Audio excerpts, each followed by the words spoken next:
Сейчас мы должны делать все для того, чтобы победа была как можно ближе. Мы сильны, когда мы едины. Вместе мы тоже только можем победить.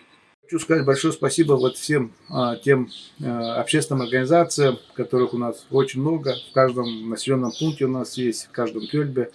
И вот эти масхалаты, маскировочные сети, они здорово помогают. Вот даже вот на блокпостах ребята спрашивают: из Якутии, да, вы можете нам маскировочные сети подарить? Потому что они знают, что идет такая помощь. На блокпостах нас тоже знают, что вот Якутия каждый день вот ездит по всем направлениям и помогает, это тоже видно. Вот сейчас некоторые регионы по нашему принципу тоже начали работать. Например, Республика Тыва открыла свой пункт в одном из городов, где ребята могут выходить тоже, ну, подобие нашего опорного пункта. Ну и эту помощь надо все равно еще усиливать. Бывает так, что один раз помог и забыл. Надо все время помогать. Надо каждый день думать, что ты сделал для наших ребят, которые на специальной военной операции. Вот, всегда задавать себе этот вопрос.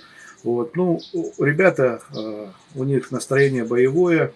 Сейчас инициатива принадлежит нашей стране.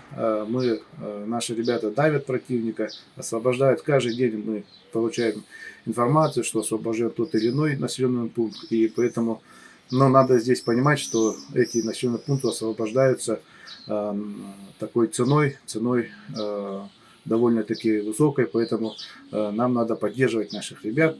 Вот. И мы видим, что если вот так дальше будем работать, поддерживать, все будем едины, то победа будет за нами. Мы все ждем эту победу, чтобы сделать ту работу для того, чтобы вот наши дети, внуки жили спокойно при мирном небе.